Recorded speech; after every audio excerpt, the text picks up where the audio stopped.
Hello, true listeners. Welcome to the Mix Station, where we discuss mainstream and play the underground. I'm your host, George Savage, and along with me are co-hosts. Go ahead and introduce yourselves. Yo, I'm Donovan McKenzie. I'm Anthony Torres. Oh, no, And we've got a great show for you today with a variety of musical artists from all genres, like Christopher Bell, Handsome Distraction, and of Montreal. I hope my co-host are as ready as I am. Y'all ready? Yeah, I am. Yeah, You guys didn't sound too sure with that. It's like, I'm ready. Hell yeah, I'm ready. Is that better? Yeah, we're about to get turned up. Yeah, I'm good. All right, so before we break into our first topic, let's play a track from our first artist, the Aqua Dolls, where they're coming straight out of California with their song First Kiss, and then we'll play a band, Indian Wars, with their track Sweetheart of the North. So enjoy. Boom.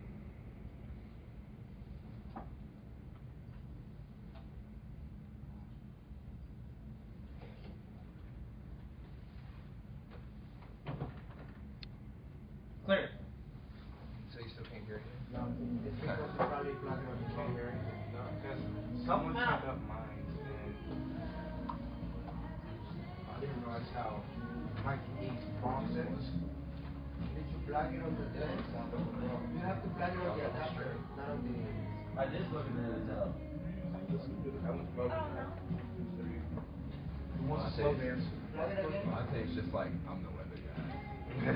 because I was like, what do I say? Like, I'm just the weather guy. Because this shit's cold. It doesn't say weather guy, so I was like, I think quiet. It's like I'm just the weather guy. I still weather. What's this road right here? Is that the interstate? Click. Click. Don't get fired. Let's keep moving. I feel like we book Coming after that, though. You know that's what it's called? like puppet chips.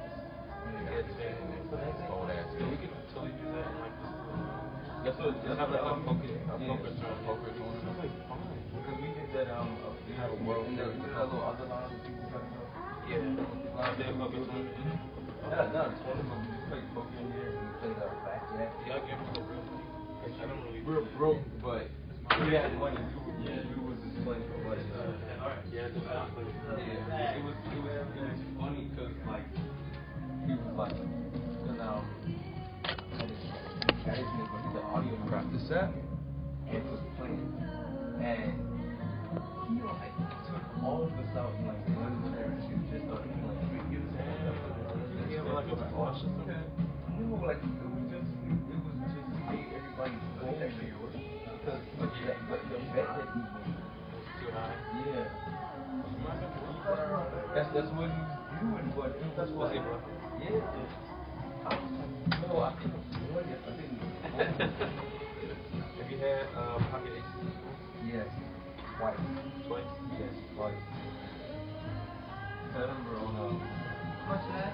they were like we still have yeah, we bought them and they was like I like this. They was like retro feel. You got two pieces of you know? Yeah, we was like no. Yeah, you totally do. And you got a pair of aces. I had three aces in my hand. You're not being all bastard up, man. It's a bad excuse. We had a pair of aces. I think one guy, we had a What are you doing? Looking up song lyrics. tired. And then we had to sing hard. Oh, rap god. Yeah. My favorite song right now, like right now. We're gonna talk about the song right now. Yeah. Your stream. When am I I? have pocket aces before, and I'm Wonder how many views we got. yeah. That's why I just never put that much money in pocket making when it makes you do it. You just can't. You don't know like what the. We have no viewers. I played a lot on Xbox last year. Worldstar Poker. It's so hard to like, cause you like go on and stuff, and then all of a sudden like the tables turn, and then it just doesn't.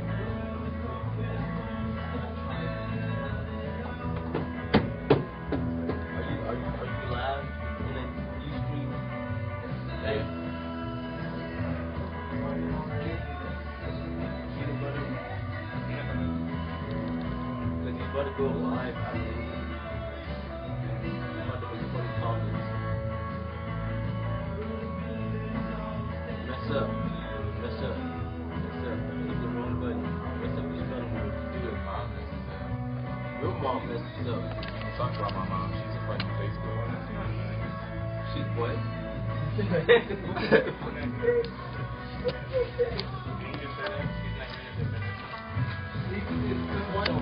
That's all I heard. She's a Facebook friend. Chill.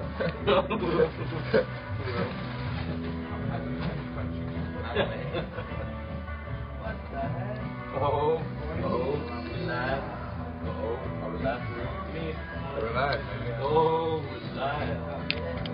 Wait, what? No bullshit. No bullshit. Mic check, check, check. Yeah. Like I was working with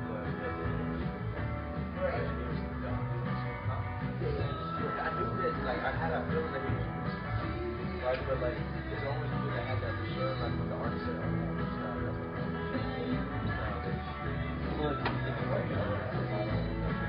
Exactly. Like what is his name? Also, guys, I like you to frequently be looking up here so you can keep a good pace. Well, he has something to everybody. I have to frequently look up there. you know what, it's 10 seconds, 30 seconds. 32 seconds.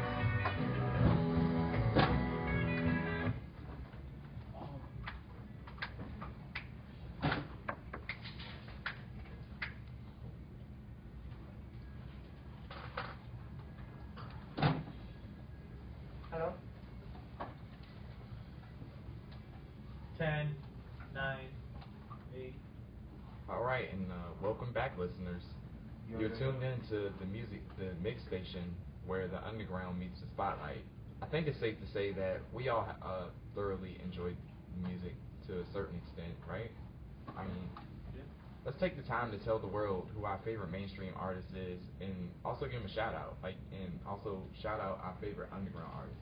I think that's only fair. Shout out at least one mainstream and one underground. So I guess I'll start first. Favorite mainstream, of course, Eminem. Shout out to Eminem. He's one of the reasons why, I wanted to rap and everything. Like, as soon as I heard, if I get, he's overrated. You're right. He's Monte's one of those. I think we got a hater. But, just listening to him the very first time on If I Get Locked Up Tonight, it just blew my mind.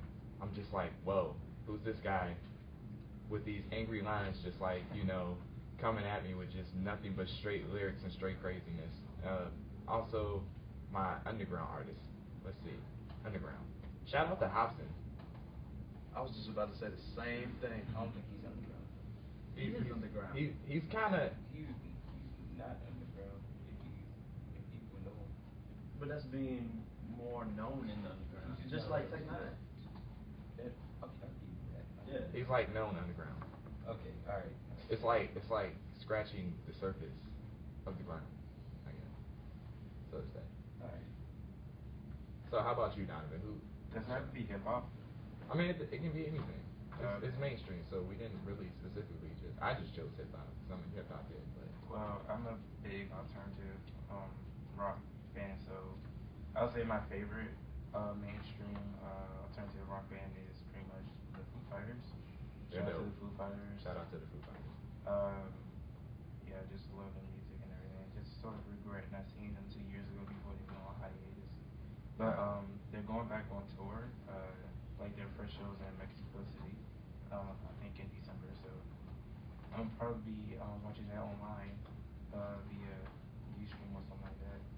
And my favorite underground artist per se is at first I wanted to say Tech Nine, but like Amante said, he's sort of scratching the surface.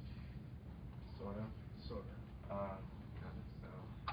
I don't know if you would classify Tech Nine as mainstream or underground. I mean that's a debatable topic, but I don't really know much underground like indie bands. But I know one that is not that mainstream, and it's called, and they're called Small Fools, and they're just scratching, well, not scratching the surface, but they're they're getting up there because they just released their EP last summer. So the EP was amazing in my opinion. So I'm just looking out for their new album coming out. I think potentially next year. So I'm gonna have to check that out. yeah, check out Small Fools. How about you, Ant? Oh, well, George, I have to agree with you on mainstream. That's Eminem is probably one of my favorite mainstream artists of all time. Listened to him ever since the Slim Shady LP, and I thought that was, I don't know, just his wordplay and how he breaks down words is just like, oh man, I want to be like that.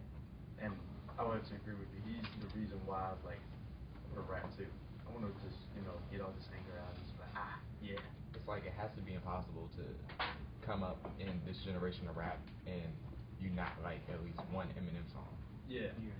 I think at some point in time, even if you don't like rap, there's at least one song from Eminem that people can be like, oh, yeah, that was a good song. It's like you could probably say Tupac and Biggie wasn't your inspiration. I'll kind of look at you sideways, like really, but Eminem, like, he's not at least top 5. Yeah. And I think for underground, I was gonna say Hobson as well, just because he was so influenced by Eminem. But I think as of right now, because I've been listening to a lot of his Hobson's little group so far, and he's right. He's amazing actually. His work ethic is just remarkable to me because he had like 4 mixtapes come out in like in 1 year.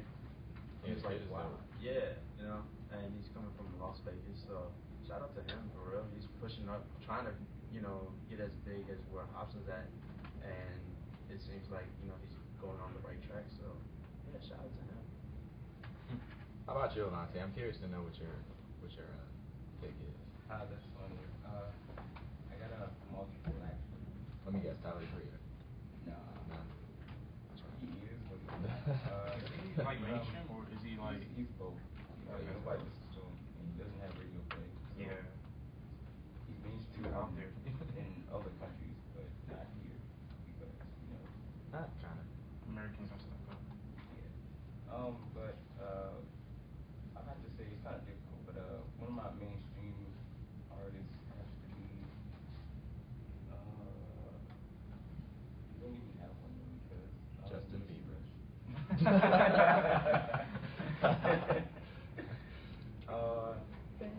No, pause. I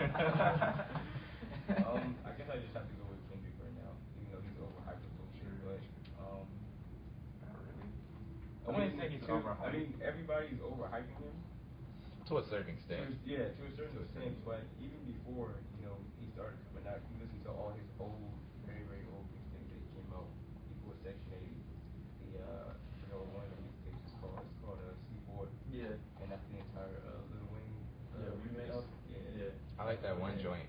I think it was called Overly Dedicated. Yeah, that's a good one actually. That was Yeah. good. For my underground artist, I want to give a shout out to my friend. He goes by Trigonomics, and Shout out to Trigonomics. He's coming up. He actually does a couple of shows, but I haven't spoken to him in a while, so we got off touch. Another 3, I want to agree with him on this is right. I listen to him a lot too. You got Mickey Facts. Mickey Facts. And you got. I'll applaud you on that because when I mention Mickey Facts to people, they're just like, what? Yeah, it's like when you mention an artist that they never heard of, and then they be like, probably whack. Like I had to put my friend on with one of his mixtapes, Mouse. That's the one I first got started listening to. Yo. I never actually got into the Yeah, He's dope. Yeah, He's dope. He's nice. And I want to say the last one is of course Logic, and he's about to get on that mainstream, and he's already on tour, so that's a good look at it. You say he's about to hit mainstream. Yeah, he got signed to Def Jam this year, so he's already making it on tour. And I actually looked at one of his interviews, and he was saying, we were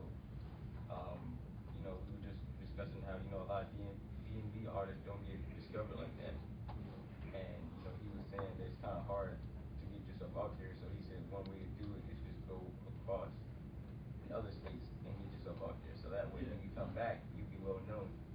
I did hear that What you before gotta do. from different other people, like, you know, especially in this area. If you're from this area and you're a local artist, no one really wants to give you that listen to, because there's so many people who are trying to do the same thing here.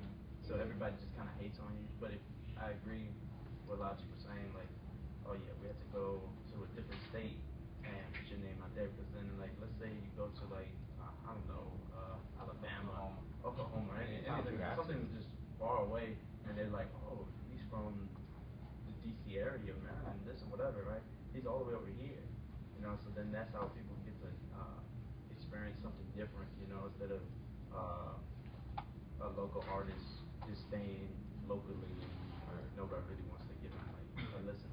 It is awful. Yeah. Especially since Logic has like amazing flow. Like I could give it to him. He doesn't have a sound per se, but his flow is just remarkable. Yeah. Flow is awesome. So I can give him that. It probably reminds me of Kid a little bit. A little bit. He reminds me a lot of other artists as well. You know, sometimes he can sound like J. Cole at one track. Others times He's very versatile. yeah, you know. And like I did see an interview of him where he said like that a friend of his asked him like, oh, what is your sound in your music? You know, because like when you listen to a Kanye song, you know it's Kanye. Yeah. You know, a Jay-Z song, you know it's Jay-Z. You know, and his friend was like, what does a Logic song sound like? And he kind of just said that he's not trying to be defined by sound, just by his flow, pretty much, because he feels like if he can get on different tracks, you know, just like the producer can do different.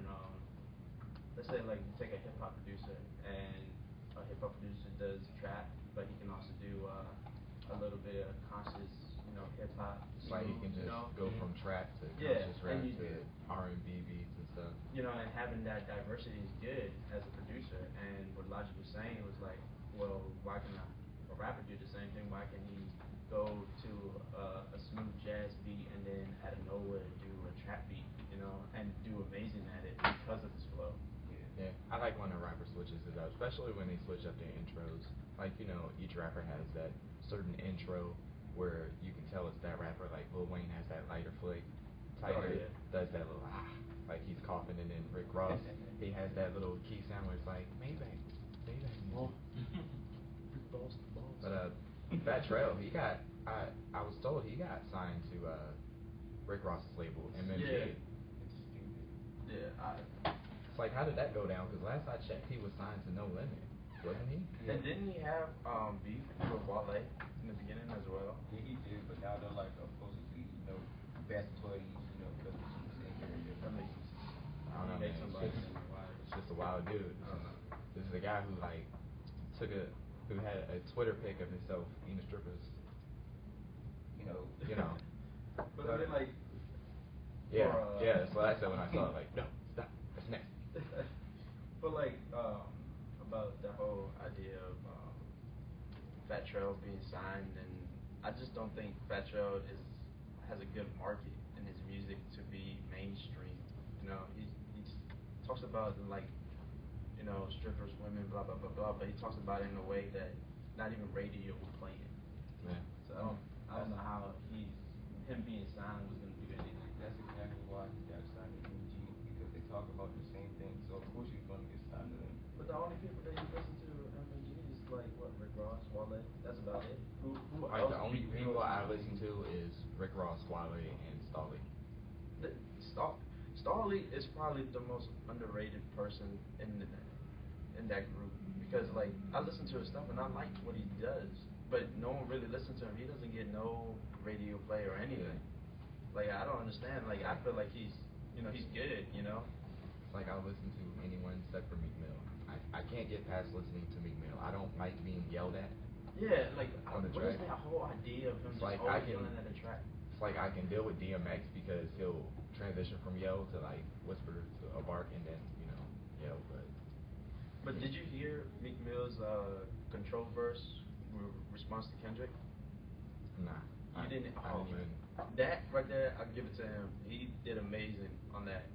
track like that, even though he was yelling at me. I felt it was pointless for any rapper to even like respond back with it. Yeah, but I think the whole idea of just responding to that control verse is just to have fun with it. I don't think any of it was really intentional to say like, oh, forget Kendrick. He called out this person. And he Like the ain't called only out me. thing I took offense to was the whole King of New York thing. I thought that was funny. I'm not gonna lie, I thought that was funny. Yeah, let's go ahead and talk about the traffic and weather. Lonte's traffic and weather guy. Let us know what's going on today. Like, is it gonna be sunny? Can I like go out and play? I wanna go to the beach. You can assume that it's going to be sunny. Can I wear shorts? You can go ahead and wear shorts and be cold. I mean, it's like 62 degrees. I'll just wear my long underwear under my shorts, like the guy from NBA Ballers. Alright, man, no one cares. But today is going to be cloudy, chance of rain, like 30%. But Love this music. The Urkel music. Yeah, and tonight is going to be 44 degrees. That's not good. In today's music news, Demi Lovato strips down and gets wet and glows in neon lights video. I'm gonna have to. Wait, she strips down and gets wet. Gets wet and glows in neon lights video. I'm gonna have to Google check that it out. right now. I Google that on my own time then. It's apparently Like video like first. a rave party. A rave? Yeah, a rave party. Wow. Yes, that's why Alright. the neon lights. We also have Kanye shoots darts at can't say the word, but he shoots darts at Bruno Mars and at the BMA the 90s. Wait, like shooting live darts? Like blow darts, Like this is like what he did to Taylor Swift on stage and all that. Yeah. Because all the awards that Bruno Mars won, I guess he got mad. I get mad too. But I mean, why? Why does Kanye always gotta say something when somebody wins an award? Because he's too real, man. He's just ungrateful. Like he already got money, let somebody else get the fame. Like he always has to win every. I would want to win too. Like anything, like Lamar from Grand Theft Auto 5. Like anything that has the name winner next to it, I want my name in it. How did he say it? Where did he say it? Everything. I want my name next to the winner. So, so we're gonna. Hey, Okay. that's the game. So, we're gonna go ahead and take a short break. We're gonna play a couple of songs. It'll be After Gloom, with Tom's Coming Down, and After Montreal, Choose. It's the mix. Station. Show. Hey. I don't. What?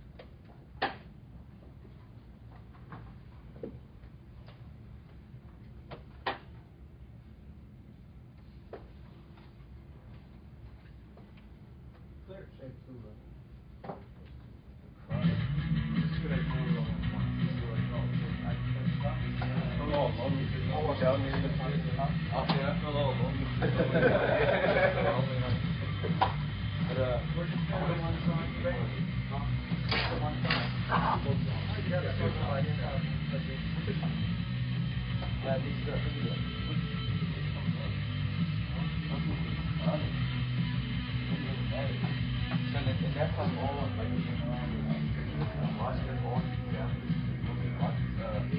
One second, brother.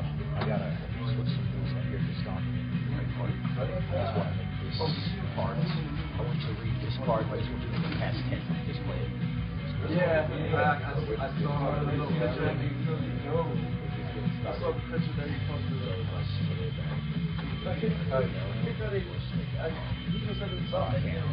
It's real. Alright, yeah. Just the part just said like, and we're back. That was because I want you to mention the After Gloom 2 album and the name of the track was Coming Down. I want you to mention that Montreal's track is Lost. It's not Choose, it's Lost.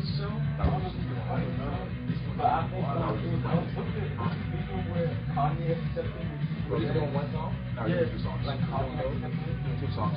Okay, 2? Yeah. Okay. So, So when we come back, just say like, we're back. Introduce, say what the songs were. Songs you just heard was by Tom. Tom's coming down From their album Slower down for the ocean. And the song you just heard was of Montreal, the song Colossus. Great. And then after that, Not wasting any time. Eminem releases the album The Sequel to Smash. Marshall Mathers.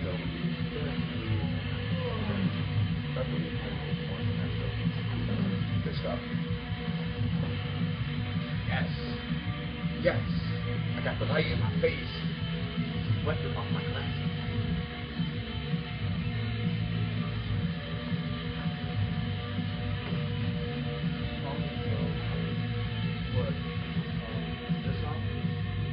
Where are we on the script? We are on right here.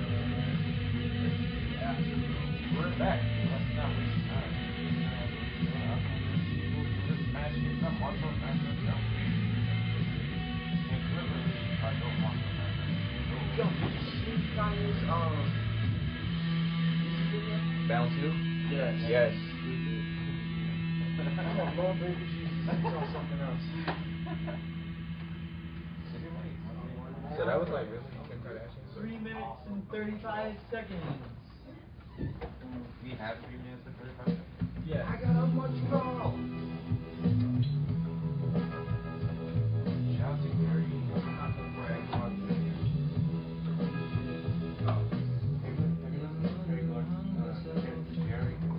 Gary Carson. Oh my God.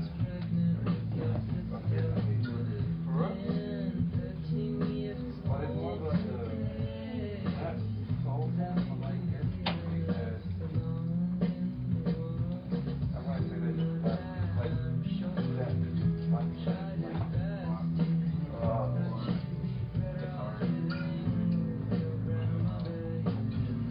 I wish I knew more. I wish I knew more. We never even talked. This one was there. Just come and shoot you like fabulous baby 3J man because Fab said he looked like a faggot when he wasn't mad. And then singing to a man while he played piano. Yes. That's what we do. Lyrics coming at you. Coming at you at supersonic speed. That's the line. That's the line right there. And verse 3. This is rap guy. Lyrics coming at you at supersonic speed. And her father got on sexual laws.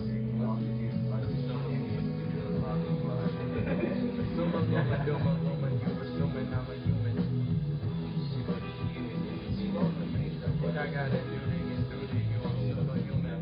1 minute and 50 seconds. Damn, son, how can you rap like that? Anybody have an album for him?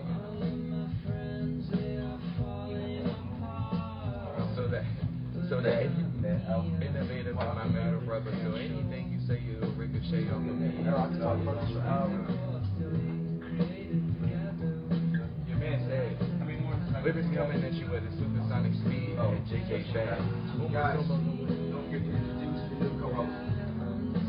That's here, Josh. I'll see you later. No, I think that's right. How you gonna kick out on after this? Don't kick my man out like that. 1 minute. How many minutes? 1 minute. 1 minute.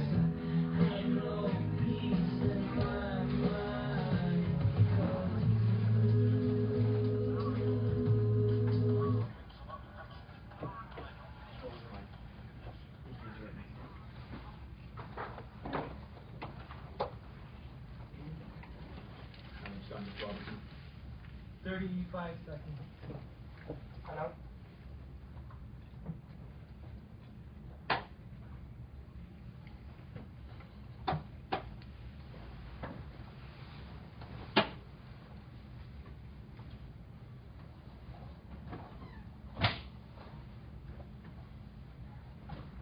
Fifteen, 14.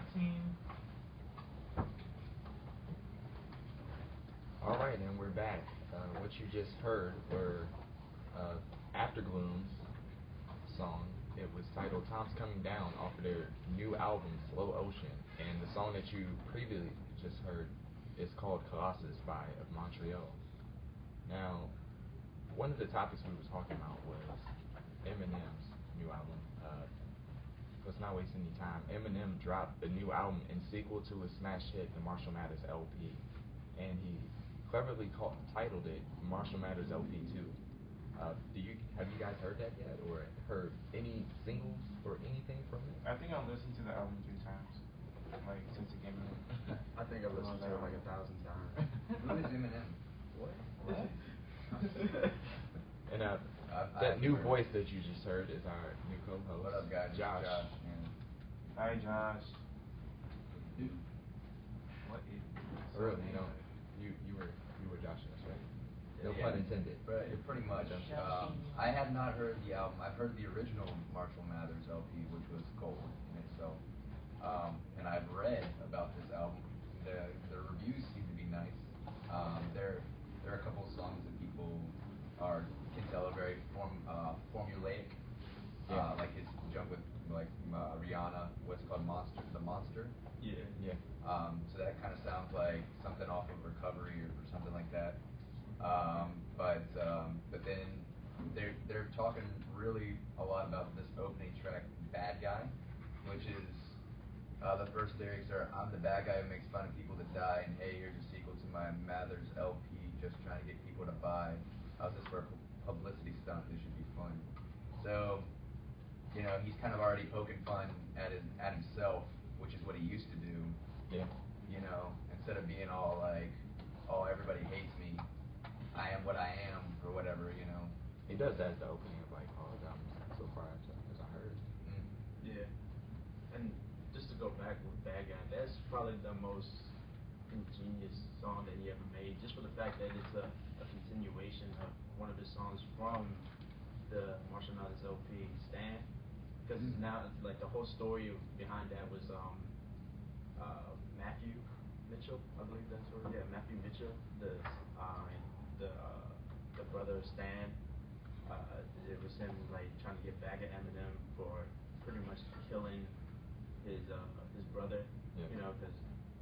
Because I guess Stan, if you remember the song, Stan was so into Eminem so much. Eminem didn't kill Stan. Stan killed himself. Yeah, right. But like his brother made it like it was your fault and everything, and I'm trying to get you back.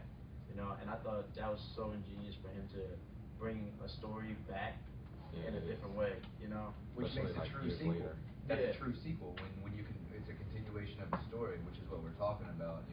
Like there's some albums like I listen to a bunch of different music. My favorite band's Led Zeppelin, and their first 4 albums are Led Zeppelin 2, Led Zeppelin 3, Led Zeppelin 4, and like they don't have anything to do with one another. There's a couple songs that have something to do with one another, but they never claimed them to be sequels. It was just, look, this is our first album, this is our second album, this is our third album, this is our fourth album. Yeah. People are talking about this as if it is like a continuation of the original Eminem Marshall Mathers LP. Yeah, 'cause, like he referenced so much in this throughout this album of like taking different beats from the old album and bringing it into this album. Right.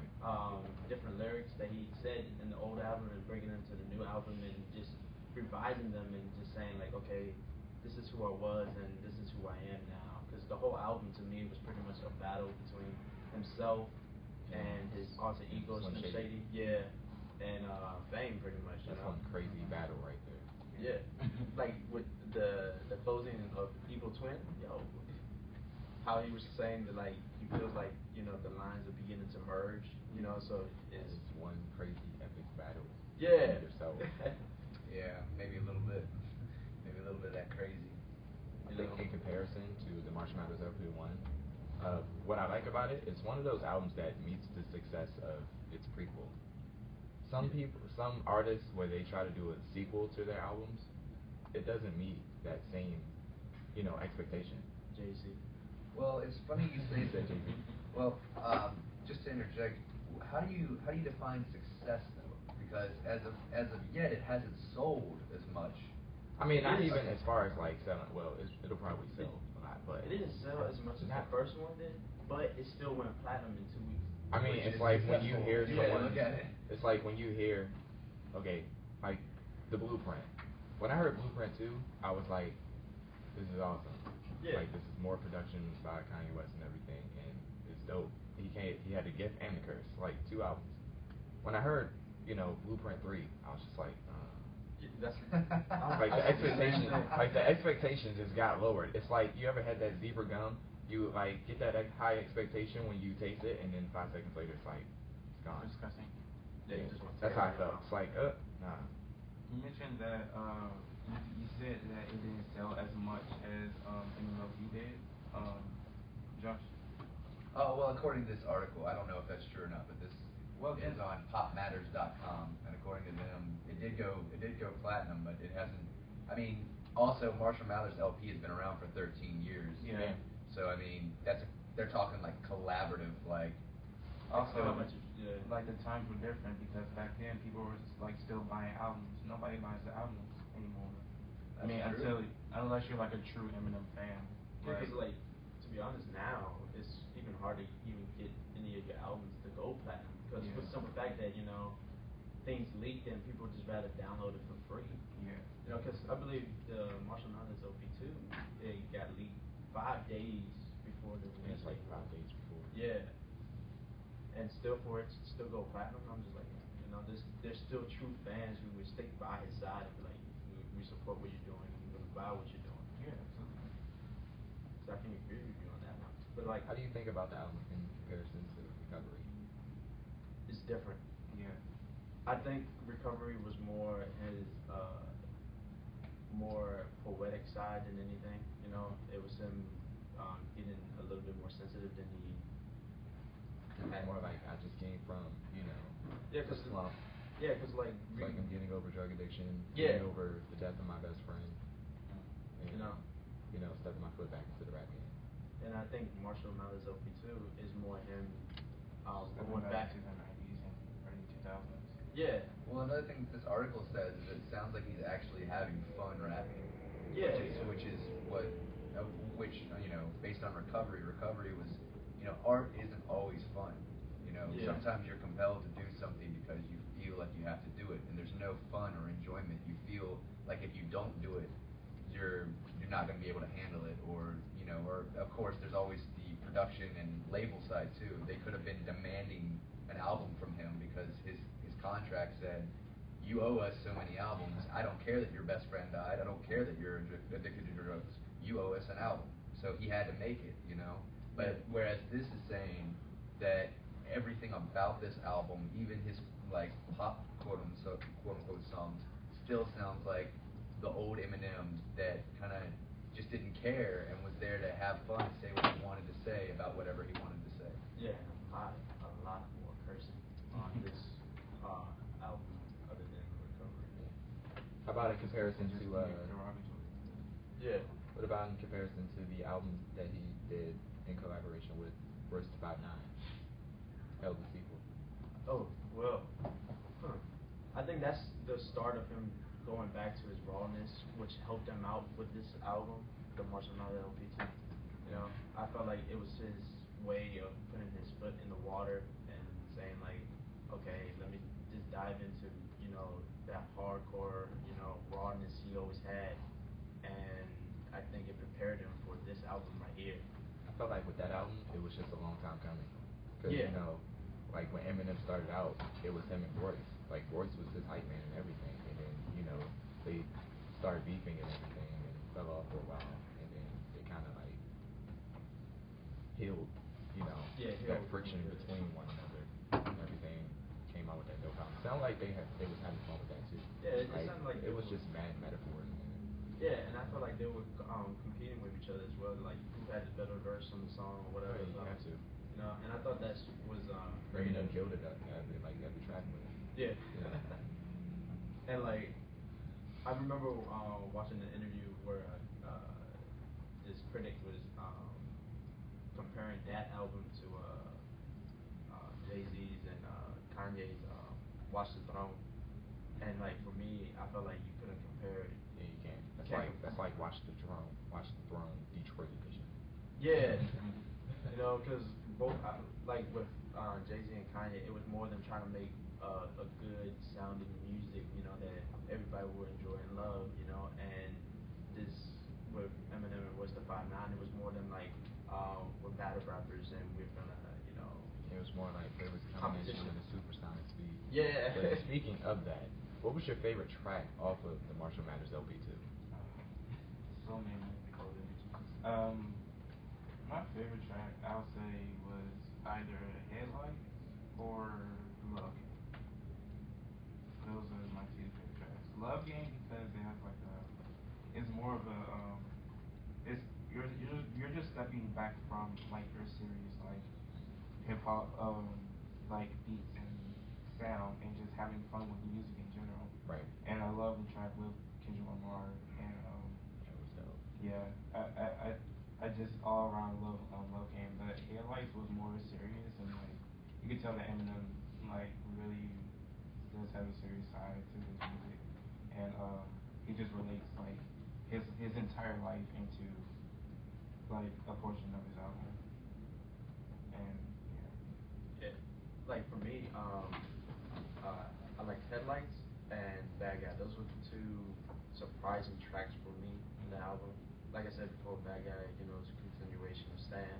And Headlights was a song that I never thought I was ever going to hear from Eminem.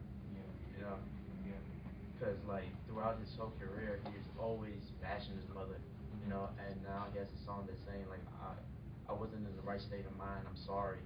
You are my mother, and I do love you. Yeah. Even with that song that he was talking about, you know, like, Playing Out in My Closet. Yeah, he was explaining that. Yeah, he's like, that was so terrible, like to produce that.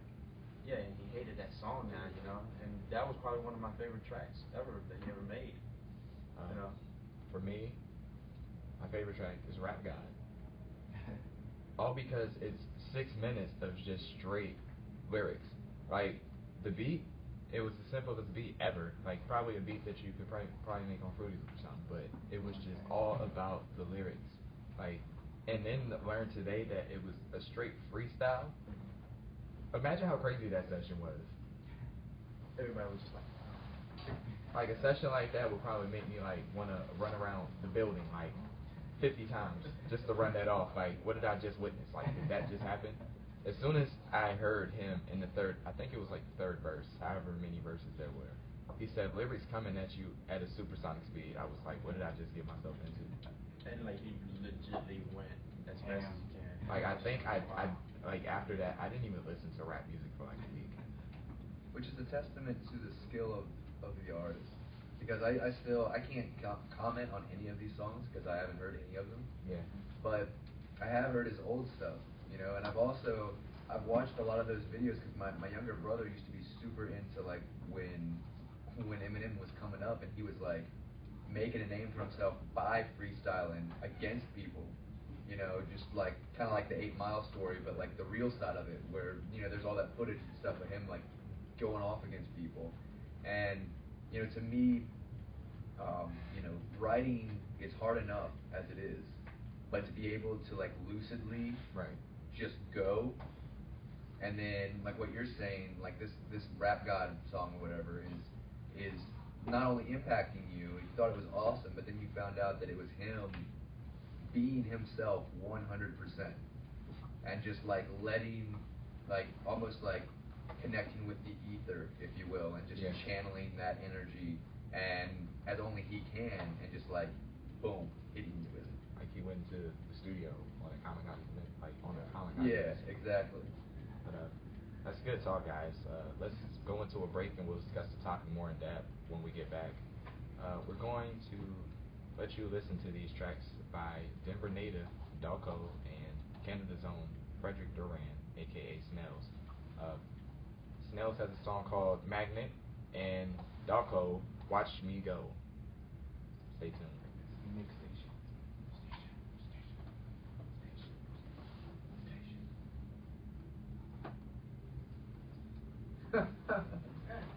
I know what you need. I know he's sitting back there, Dawn, but the name of the track, I know he's sitting back, but the name of the track is called Shorty. Sure.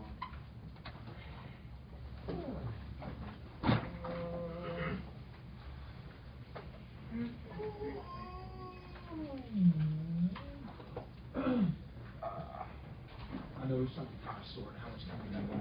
Oh, we have 7 minutes. The rap god.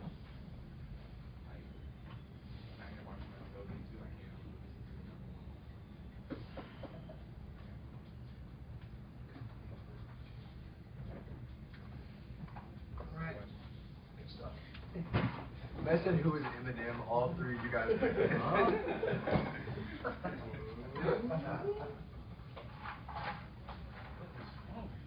I haven't eaten these days.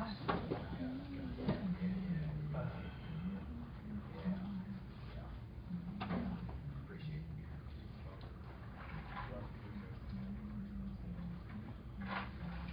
Eminem's the type of celebrity where even if you have no idea what rap is, if you say you don't know who Eminem is, he will just look at you weird. I never understood why the goldfishes wouldn't understand big. Getting these crazy misadventures. Kind of look like Andy from Toy Story. It does, doesn't it? The goldfish are actually the boogeyman. Oh wait, he looks at the false defense. I guess he can get into that too. What does that say with the boogeyman? CHS. Is he trying to get rid of his illegals? If you cover your head with a blanket, then you're protected.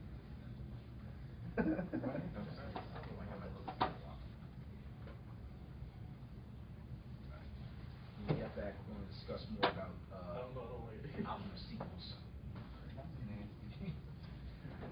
Josh, you know Led Zeppelin 1, 2, 3, and that. Yeah. Those god-awful albums. What was it, Coda? That was, not good. Coda was interesting. Don't you dare say it was good. Well, no, it had good songs on it. But it was more In Through the Outdoor. It wasn't that good. It was like their most pop album. I mean, it had a good song or two on it too. I like all their songs just because I'm a hardcore fan, but there are other songs where there are songs I'm just like, oh guys. I mean, everybody has that. You know what I mean? Everybody has the point where their artist gets so big, they're partying all the time. It's just a lot easier for them to like make a song that is a formula. And just like, all right, here's all these ideas. We know how to put this together. We've written 20 songs like this. I've heard 20 songs like this. Let's personally on it.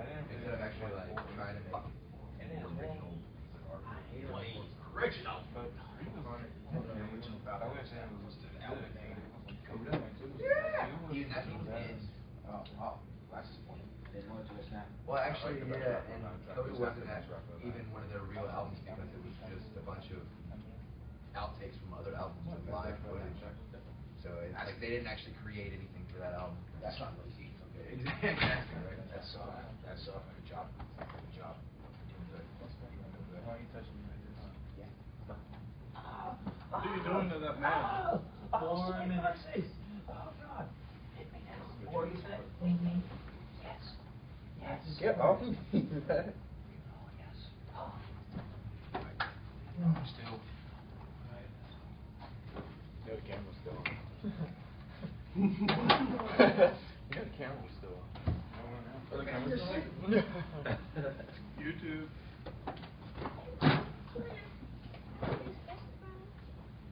I'm doing the time, Mr. Robinson. We have 3 minutes and 30 seconds. Mr. Robinson. Hello. We have no viewers. Right? How you gonna like my stats? No viewers. No viewers.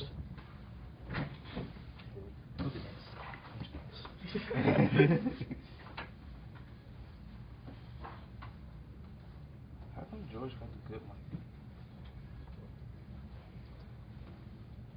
I got Tom. Yes, you did. I know time's a count of sleep progressing, so what time do I have until? When did we start? Good question.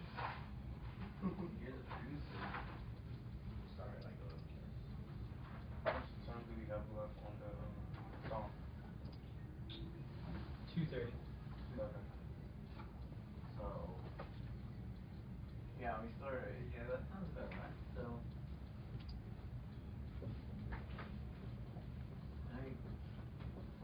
somewhere between 11:25 and 11:30. An hour and a half.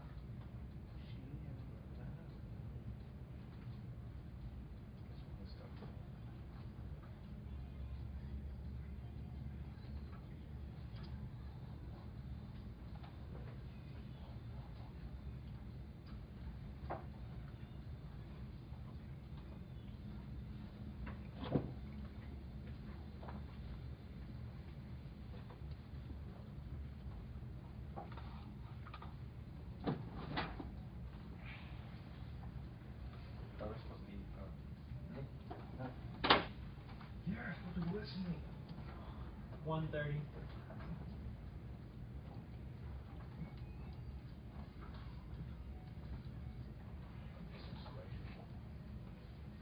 Jesus. Oh, there he is. He's risen. What? Who? Huh? 1:10.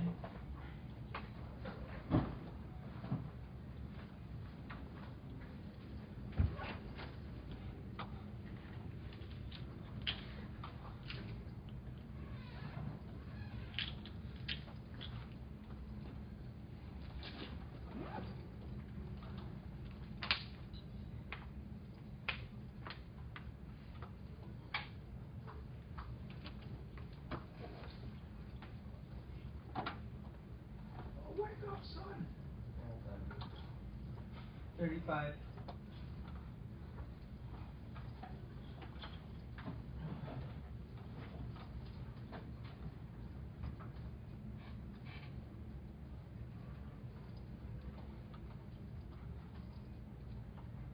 Man's up, man. Put the phone away.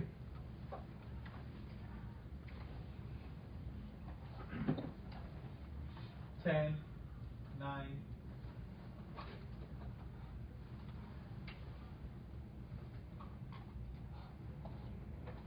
All right, and we're back.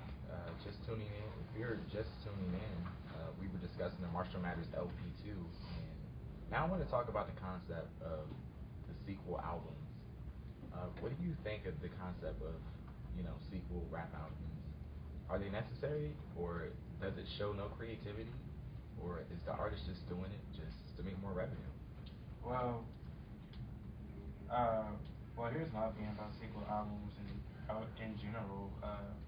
I think sequel albums sum up, if necessary, sum up the stories that were in the first album.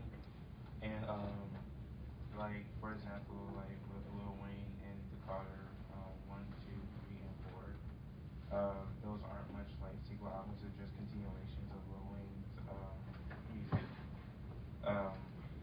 But you just hear a continuous story, and I'll say it's more on the creative side than just trying to make more money.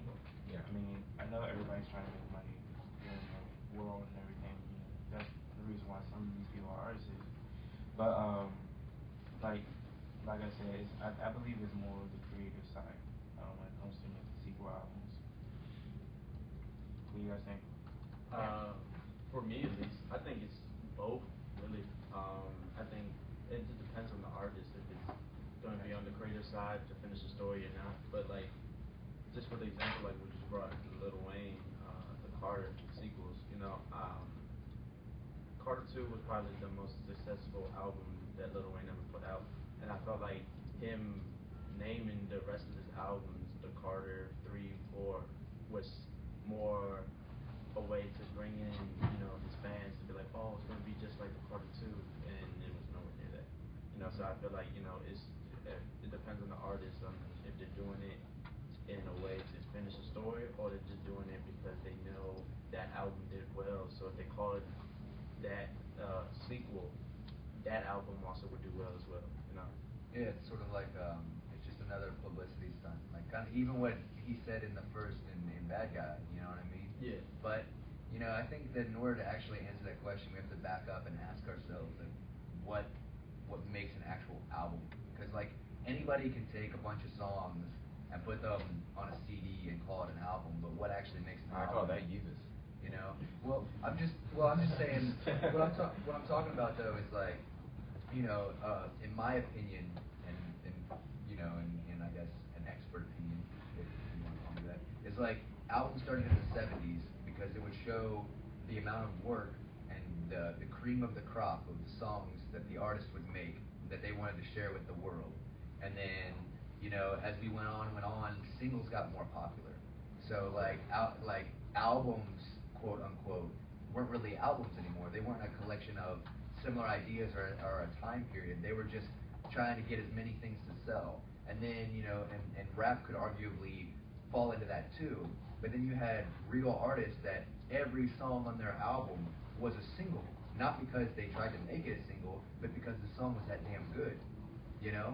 And then you have to ask yourself, a true sequel, does that mean that they go back and they reflect on everything that they were talking about in that album of that time?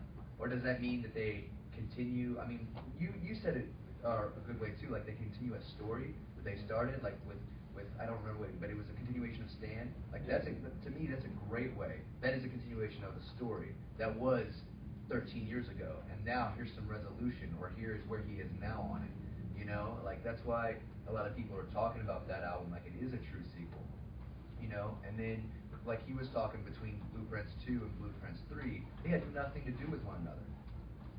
At least from what he was saying. Just a minute, I haven't listened to either of those albums either. I may be talking a bunch of air, but when you it's like when you compare where an artist is now to where they were when they wrote the prequel.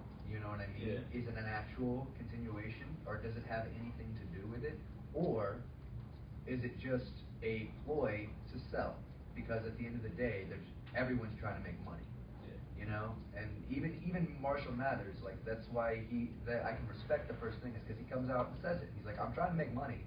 I'd be an idiot if I'm gonna stand here and lie to you. I'm telling you that I'm doing this because I love it solely. I may love it, but I'm also doing it to make money. So and the sequel will always, if people associate it with something good, then they're gonna buy it. And if that first album was good, they're gonna buy it, whether it's good or not. It's just if you give somebody a crappy sequel, then they're not gonna expect anything good from you ever again.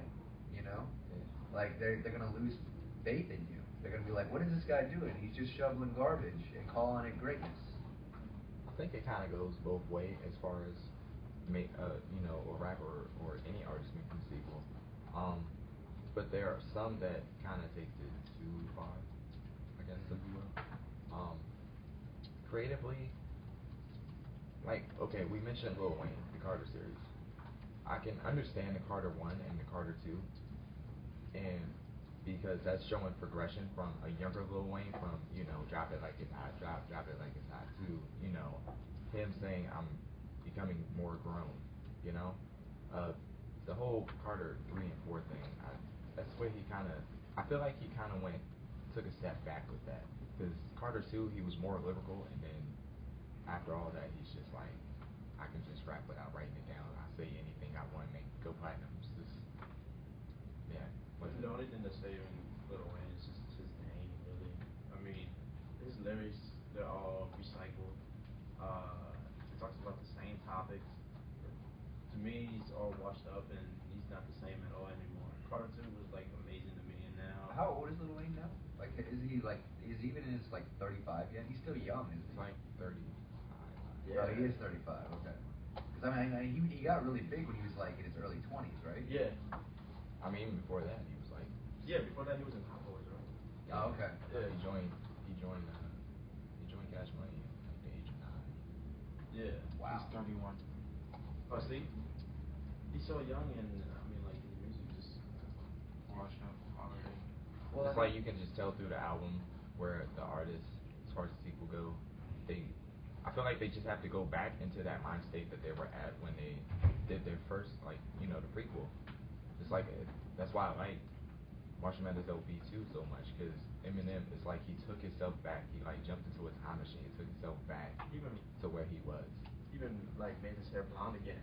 Yeah, it's like once I saw he got his hair blonde again, I was like, the world's not ready for this again. They don't know. Y'all, you done messed up. You done messed up. Well, and that's a good point too, because like that's a physical representation of where he was at the time. Like you can't really get much more back in time, because the man's 41 now. He's not, what?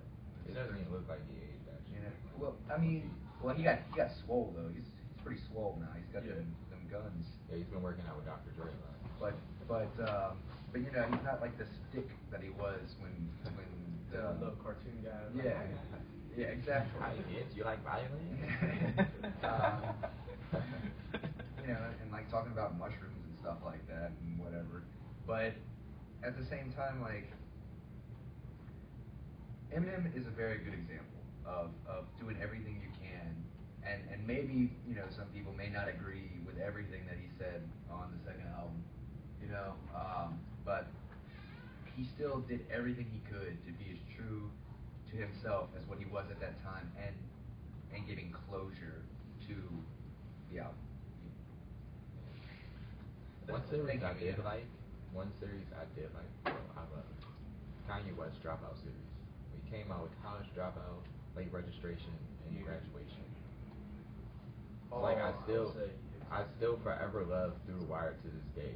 Yeah. Because he put so much passion into that, like, the beat itself was just passionate, and then the fact that he rapped with his mouth shut, like wired shut, I'm just like, yo, that's a breath of fresh air. Well, I guess technically it wasn't wired shut, was it? Yeah, it was literally shut. Like, you can't open your mouth if it's shut. Yeah, but like he didn't. No, like, you can tell that you he wasn't can even opening his can mouth. hear it. It was like through the song. Like, if you listen closely, you can hear it. I'm just trying to make a joke because like there's 50 Cent when he rapped, like his mouth is shut, but you can't understand what he was saying. But I'm wondering how many takes it took to do that song, because you can kind of hear him clearly. You can hear it clearly. Yeah. Maybe that was just a good engineer.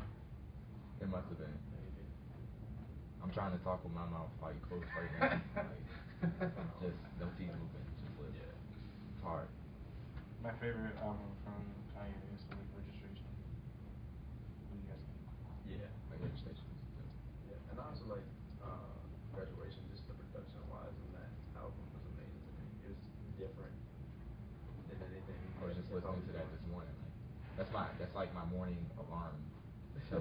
Well, and that's another thing to discuss in terms of sequels, because like once again, like going even back to like the 70s and like Zeppelin and stuff like that, like you can hear their sound develop too. Yeah. Now Zeppelin, they did have a couple songs that are sequels. Like the song starts talking about one subject, and then 2 albums later they'll have another song that has the same feel as the other song, and talks about the same stuff, but they don't like repeat words or even like repeat melodies or anything. It's like a completely different idea in relation, but beyond that, it's the development of the artist and them finding their sound. And I'm sure like what you guys are saying with Kanye, each one of these albums, like, because Kanye is really, like, when I first heard about Kanye, I heard him as a producer, you know what I mean? Like, I mean, don't get me wrong, I've always known he was in like the rap game too, but like everybody was telling me like his beats are the sickest, like his production is the sickest, like he goes above and beyond. And it wasn't always that way. You know what I mean? I mean, he was always doing what he could, but every time what he could do got better. Yeah. It's just like a natural evolution of the artist himself. So when you can look at something like that series, and you can actually see the artist evolving, you can hear them evolving, you can hear where they're going with things. It's like you see a progression. Yeah, it's a progression. To the critical listener, you can absolutely see a progression, and then from there you can try and guess where they're going to go next. I mean, you never really know, because with drugs and everything else, sometimes people just go off the deep end. Or just ego. Or ego, yeah, absolutely. And I was about to say, man, and Kanye, above all else, no press is bad press, and he understands that more than anybody, because he says some crazy stuff. Like, I know you guys already know, and we don't have to talk about this a whole lot, but he like reclaimed the Civil War flag. Yeah. He's like, that's mine now. And like he's like trying to be all like, righteous with it, saying like, I'm taking slavery away from you guys, but at the same time he's also selling shirts with this on there, and now he's making a buck off of it. So how righteous is it? Yeah. I don't know. Kanye to me is something else. You What know? other albums had sequels? How about Kid Kid Cudi? Cudi? Yeah. The Man on the Moon series. Yeah. I didn't hear all of the second album, but from what I heard of it, I don't mean to step on any toes. I just didn't like it. Like the beats, not once again I didn't hear the whole album, but the first album, I couldn't stop listening to it once I put it on. Like every track was just like, give it to me, give it to me, give it to me. It's Like like 10 seconds and I'm hooked on the track. As soon as the second album came on, I was like, who is this? Like even when he sang, like his voice sounded different to me. And then my buddy was like, yeah, that's Cudi. And I was like, what? And I listened to the first couple songs, and then I was just like, all right, man, I gotta go do something. And I don't remember I don't remember what I was doing. Like I had to go, whatever. But you know, what do you guys think? With me, Man on the Moon 1 was dope. I felt like I was literally on the moon because, like, you know, the mood that his songs put you in, it just kind of like made you mellow out. Not like not being high or anything, just like actually listening to the song itself. It just puts you in that mind state, that calm state of mind, and it's just like dope. Yeah, chill. And what I like about Kid Cudi is that he'll make songs because he's feeling it. It's like he doesn't care if you're feeling it or not. Like you don't like it, then that's on you. You don't Right. buy the album. But I felt Man on the Moon 1 felt like I was on the moon. Man on the Moon 2, it took me to Mars. It took me like it was just out of this world. Like my favorite song to this day is Mr. Rager. Like you can't help but zone out when you hear Mr. Rager. Yeah. I recommend you to hear that track. Yeah. I'll have to check it out. I don't think I heard that one. Yeah, I would agree with him too. You know, George, because like you know, I did Man on the Moon 1, like you said. You know, it took me to the moon. It was a whole different sound to it. It was more darker, and I felt like I was being put out of this world. You know, and Man on the Moon 2 did the same thing to me as well. I felt like as a sequel, the sounds and the mood were kind of similar, the same. You know, like he kept consistent with like, okay, this is how Man on the Moon 1 sounded like. So Man on the Moon 2 should sound a little bit like that, or even more darker than what 1 was. And I felt like as a sequel, they did that perfectly. Even though some of the songs didn't seem like they were, continuations of the first album, but I felt like sonically, it was a continuation, and that's why I felt like they drawn together pretty well. Yeah. Another thing, and this is just because I saw Rat-a-tat, and Cudi happened to be with them at Bonnaroo. Indeed. And they came out and actually like performed some of Man on the Moon. And then I don't know how much they had to do with the second album, or if they had anything to do, but the tracks that I heard didn't sound. And once again, I understand that Cudi as an artist, he's making what he's feeling, and if he's feeling it and I'm not, then it's my problem because he's the artist. But I just wasn't feeling it. Like at the end of the day, like the first that mood that you're talking about didn't strike me. Like I totally agree with you on the first album. Right. Like, you don't need to spark a J, even though that's what he talks about all the time. You don't need to do drugs at all. You put on Man on the Moon with a good pair of headphones and you chill out. And the second album, it was very abrasive to me. You know, like it made me feel like I was expecting one thing and I was getting another. And I couldn't even see it through to the end, you know. But I'm going to listen to it now just because you guys are hyping it so much. Yeah, Mr. Rager. Mr. Rager. And the way you're feeling right now is the way I felt when he brought out his recent album. Yeah, like, that's how I felt. Like I felt like I was expecting something, but I got something else, and I was just like, I didn't really feel it, you know. Yeah, lowered my expectations a little bit. Yeah. I just like the fact that he left such a popular label like Good Music, start something of his own, and he produced his own album. And this might get off a little bit off topic, but like the idea of him like going on his own, I feel like in the music industry, at least for hip hop, because that's where my eyes are mostly based on.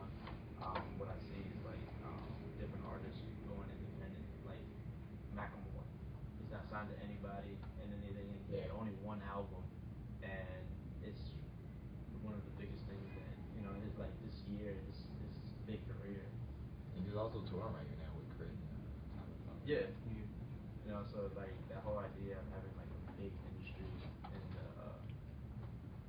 that you need it, I think it's dying out completely. Right. But yeah, so how do you guys feel about Dr. Dre? Man, his work? I'm still waiting on the detox. Yeah, I don't know if we're ever gonna get that. I've like we've been waiting for that for like a decade now. But what is funny about that is like, you know how like when Eminem came back and he did the relapse and the recovery, and then Dr. Dre comes out with 2 singles, Push and I Need a Doctor, which in that song I felt like it was more of an Eminem song than anything, but that was just my opinion.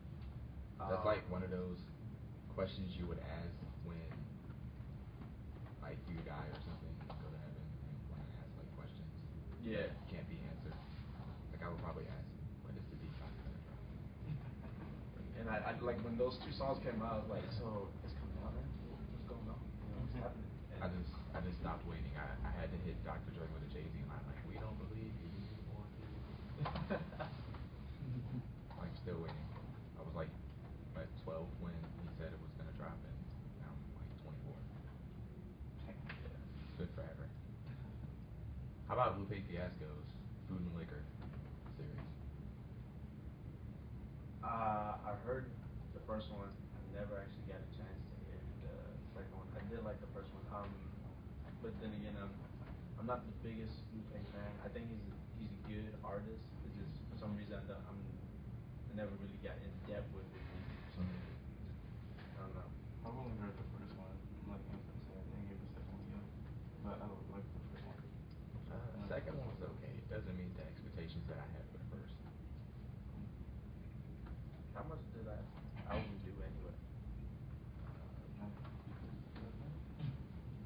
I want to say it went gold. Like I don't know. It's like something about Lupe is like he's in the spotlight, but then kind of not in the spotlight. It's like it seems like mainstream has like a bittersweet for him. I was gonna say, I'm totally in the dark. I haven't heard of either of these albums. Like Yeah. straight up, like. I don't know what it is about Lupe though. I sort of classify him as underground a bit because his lyrics they're not the norm. Like you wouldn't hear that from like any other rap artist. Yeah, it's more sophisticated. Yeah. And he's very like political. Yeah. Just like like he's literally not afraid to say what he has to say. Like that whole idea with that song. I forgot what the name of the song was, but how he talked about Obama. Oh yeah, he got it was words I never said. Yeah, that yeah. Like he performed that at the presidential ball, which I felt like was a setup because they already knew he was going to perform that. Like, don't they go over what songs that the artist is going to perform anyway and stuff? Mm-hmm. So it's like you knew he was going to say that. I mean, but like that's still like acting like your freedom of speech. Yeah. Like just because it's like you can't get mad for an yeah. artist saying that. It's like the Yankees wanted Jay-Z to perform Empire State of Mind, and they wanted him to take out the part where he says he made the Yankee hat more fitted. I mean, he made the Yankee fitted more famous than the Yankee can. Oh yeah. Like that's just. Well, it's true. I mean, that's just like I seen the hat on Jay-Z. I never like realized that it was on Derek Jeter. Just saying. Did you ever find out how much? So Food and Liquor. I'm still looking right now. I'm just at club with you guys talking. My bad. But what are the sequels that after oh, how about Nas? Nas. Yeah. I would probably have to listen to Illmatic and Stillmatic back to back just to refresh my memory about it. Yeah, because it's been a while since I listened to either one of them, so I can't really say if it was. Because I probably have like 2 of each song from each album on my iPod, and I would need to listen to like the whole album fully. Like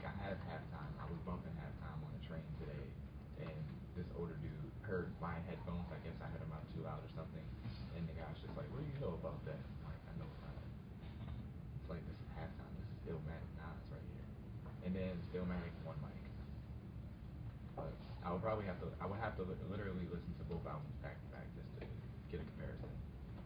I know for Food and Liquor, it was number 12 on the Billboard 200, and it's not really saying much regarding like finances and yeah, that too.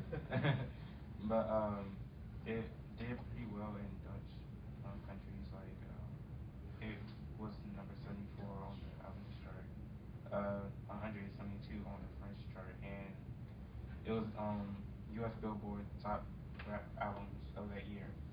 It was number 1 of that year, 2006. So it did. I'm guessing it did pretty well. I'm just still trying to find the Yeah, it had great Wikipedia is production not a behind it. good source. It has some great production behind it. I think one of the executive producers Oh, was yeah. Jay-Z. Well, he was the executive producer, Lupe. Yeah, Jay-Z, yeah, you're right. Jay-Z was another one. I do see like familiar names on here as well, like just for food. I've seen his face before. I knew his name before. And surprisingly, Mike Shinoda, Linkin Park, was a producer of this album with Kanye West. Yeah, they did have that one track. I think it was off his fourth minor mixtape. Yeah. Spray Paint Knee Pants with Ghostface Killer. Speaking of Ghostface Killer, he also had a sequel album, Fish Scale. That was the prequel, Fish Scale, and his sequel was More Fish. More Fish. Yeah. I never really got into Ghostface Killer for some reason. I don't know, like. I heard it, but I only heard it because he was a member of Wu-Tang. So I felt like if you're a Wu-Tang fan, you're obligated to listen to every member. You know, that's an interesting point that you just said, because RZA in the Wu-Tang manual literally calls that attitude. He's like, we become one thing, then you'll have to check us all out, and we'll all make it to the top. Yeah, it's like listening to Odd Future. You can't just be like, I just listen to Tyler. No, if you listen to all the Odd Future, like if you listen to Odd Future, you have to listen to like you're now obligated to listen to everybody. You have to listen to Frank. You have to listen to Tyler. You have to listen to Earl. You have to listen to Domo. Even if Taco came out with album, you would have to listen to him. And you have to hear Frank Ocean. I cannot stand Bram Sweater's music. You can? Nah, he puts me to sleep. His flow just is so mellow, and I'm just like. I just like it because he takes it to only him and a few handpicked pick of rappers can rap to a point where they're speaking another language. Yeah, but I mean, like, it's to a certain extent where, like, if I'm listening to your album, I don't want to fall asleep at all. You know, like, he's just like, yeah, da-da-da-da-da, da-da-da-da. I was like, oh, man. It's like with me when I listen to songs, I just like listening to metaphors. I like listening to songs that make me have to think about the line. Mm-hmm.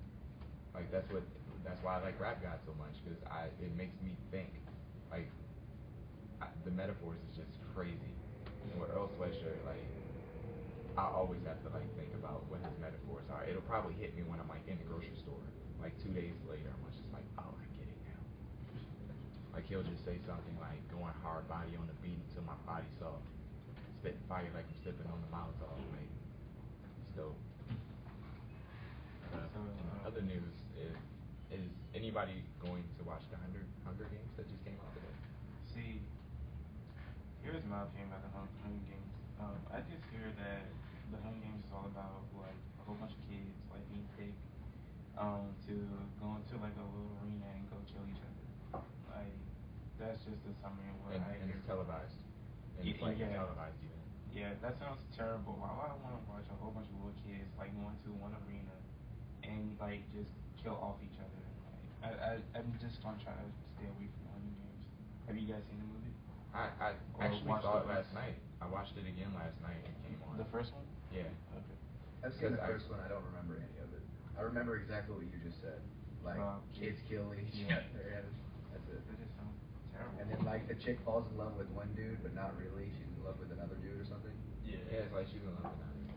I felt like that first one was so praised, I guess. Like people was like, oh, it's such a great movie, blah blah blah. I thought it was like, oh, that's an okay movie, you know. Yeah, Like there's I something couldn't. good to watch, but then that's about it. Like I couldn't get on with the bandwagon. Yeah, I couldn't. I heard, I couldn't do it. the books are amazing. Never got a chance to actually read any of them, but I heard like the books are good. Like Yeah, the my books are sister, always amazing. Compared reads to the books, movies. and she loves them. The books are always amazing compared to the movies. Yeah. It's like you can't get like a 500-page book into like 2 hours. It's impossible. I'm kind of switching gears, getting back on topic here. Zeppelin was another interesting because they had sequential albums as well, but I mean even though they had songs like what I was saying that are definitely sequels, each one of the albums was more about them moving away from their like blues influences and getting more into world musics and like the Delta blues and experiments in Middle Eastern or experimental music and like Middle Eastern influences. So like I feel like I know in rap it's a little bit different because they have the beat and they're not actually physically playing an instrument, and and when you rap you can't really rap in like what you're saying, you can't really rap in different languages or else people aren't going to understand. Like you can only talk about other cultures and stuff like that and allude to them, but it's still like the development of the artist is the key there in all of those in all of the Zeppelin albums and any other album from that era.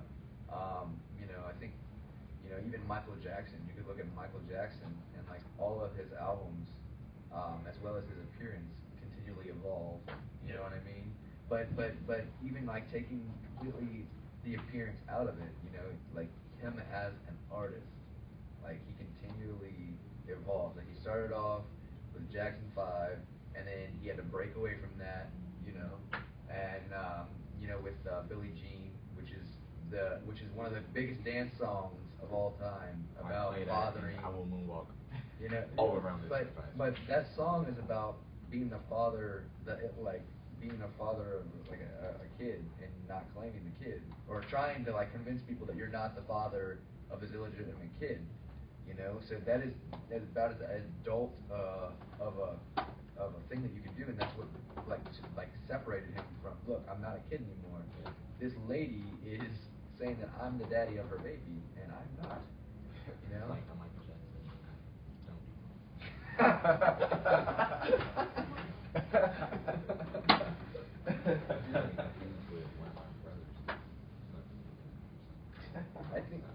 I think that going back to like the album topic, it's just like it's all about the artist being able to evolve.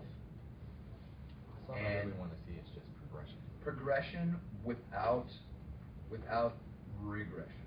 You know what I mean? Because sometimes you can make an album and it's just like what we were saying, either you lose sight of the art or your ego gets too big or drugs or whatever. The same thing has happened with me in school. Like I was too party hardy and I didn't focus on school. I had to take some time off to clear my head, And sometimes artists need to do that. And when they do, they come back with amazing things. Yeah.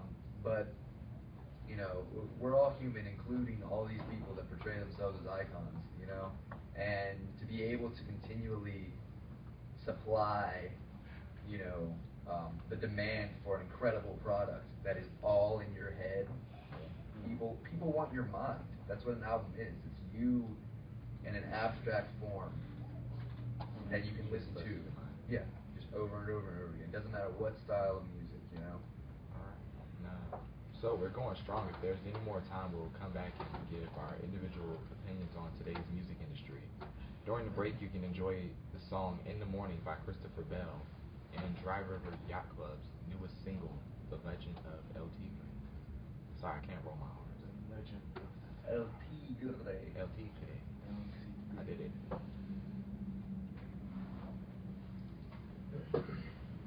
How much time we got? 6 minutes and 30 seconds. No, how much time we got for the rest of the show?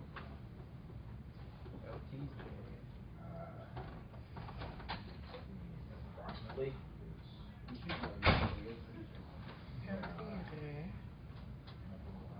We got skewed with the show times. I kind of lost track. Well, what time did we start? We started at 11:30.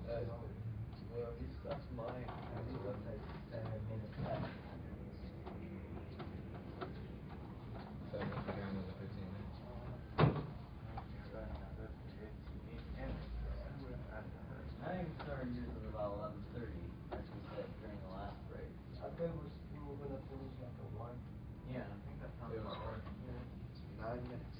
Then we come back and pretty much wrap it up. Great. So we'll come back and wrap it up. Well, we're back from the break, and we're just gonna end the show right here. Thanks for joining us. Have a great day. Bye. Can you put some auto-tune on my vocal so I can sound like people? I'm gonna work on that post. You can put next week if you want to. Let's look at what's going on next week. Outrage. Outrage, downright music fearlessness, and Mr. Cash and Carry. 4 shows. It's too many. It'll be a long day.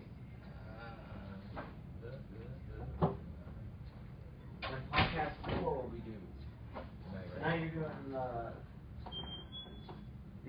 podcast 3 critique, right?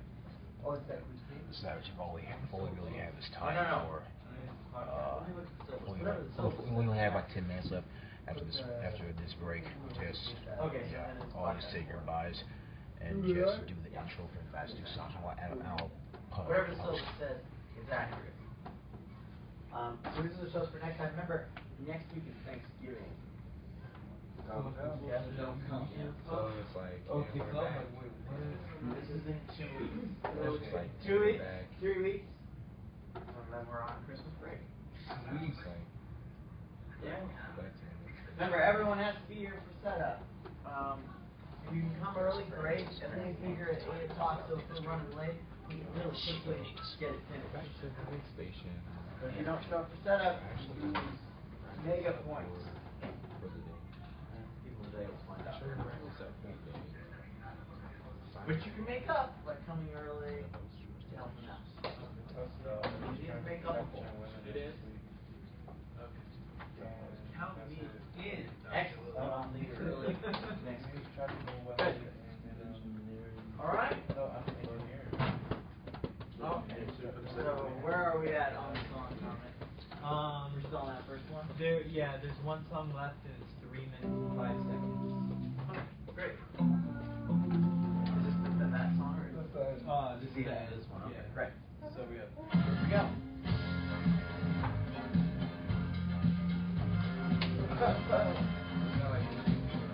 So I'm adding something to my bucket list. I'm gonna buy an island.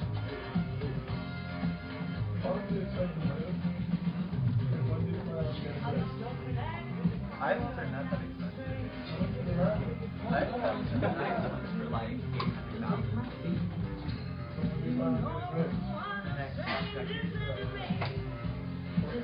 That's gonna be forget a Lambo. I want an island. Okay, you have an island. You have an island. Okay. You have to build a house on it. Some of them are resorts. Oh, they do? Yeah, so I can own an island and a resort without like any long point time. Yeah, you better get it out really quickly. You're late. You gotta spend If I buy money. an island with a resort, that's it. I just did an investment, so the money I make from the resort pay for me going to the I already put on whatever I want. Higher on my top. What island? Pandemic. With a resort. Oh,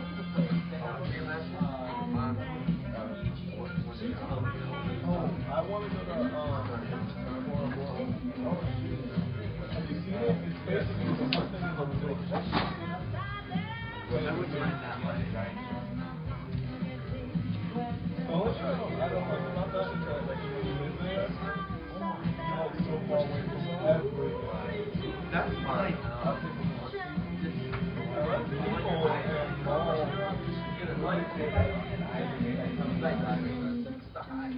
I'm talking about. See what I was like. How many couples did you really get into? Whether really little or a whole lot.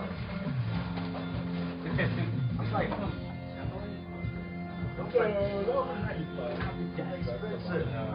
much time for Jay-Z? 1 minute. Alright guys, so top of the time and Savage read the intro to the last few songs and I'll add it in post.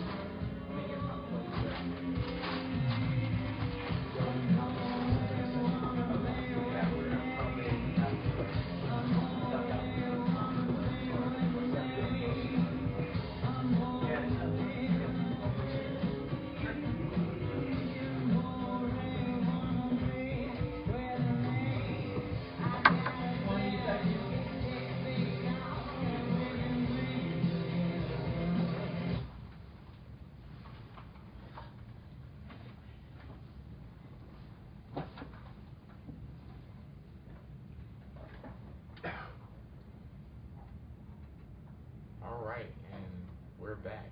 What you just heard was In the Morning by Chris Bell and The Legend of El Tigre by Dry River Yacht Club. We're getting ready to wrap it up here. Now, once again, my name is George Savage, and also these are my co-hosts. Donovan McKenzie. Evan Torah.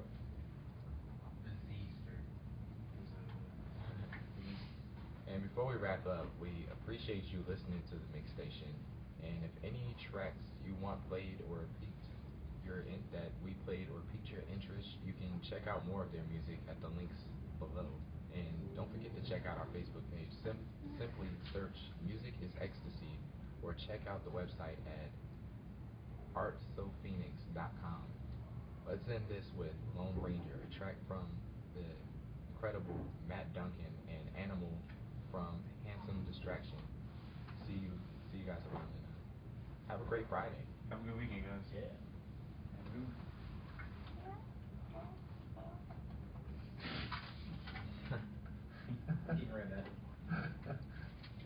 See the links below?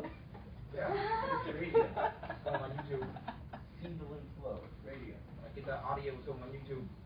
Oh, alright. You mean that last part when I was like, I'm going to do some major edits. oh, Okay. Don't Break it down. Don't edit out my. Break it. $250,000 for a private island in Fiji with a house. How did I do that?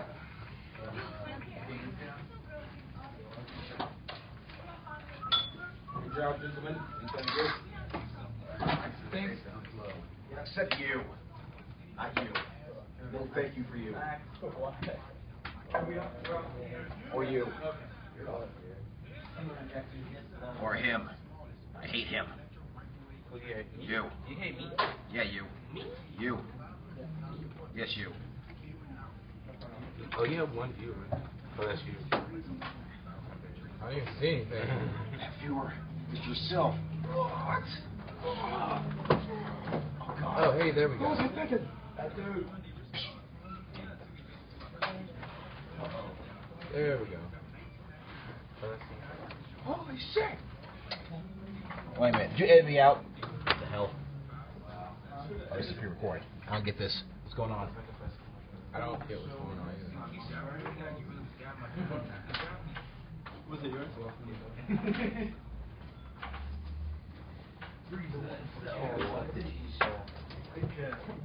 Until the 4th episode.